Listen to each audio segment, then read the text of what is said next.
कहे के बा कि हित परित हिताई मिताई जात छोड़ देला। हित परित हिताई मिताई जात छोड़ देला। जब समय होला कमजोर, जब समय होला कमजोर तो हर कोई साथ छोड़ देला। जब समय होला कमजोर तो हर कोई साथ छोड़ देला।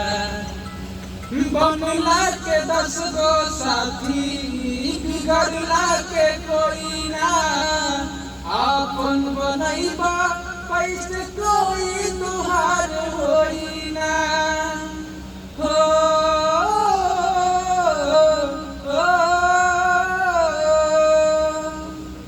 बनला के 10 गो साथी बिगड़ला के कोई ना।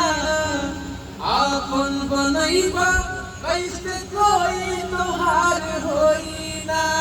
भाई के हाथ में हाथ हाथ से हाथ छोड़ देला। जब समय होला कमजोर, जब समय होला कमजोर तो हर कोई साथ छोड़ देला। जब समय होला कमजोर तो हर कोई साथ छोड़ दे।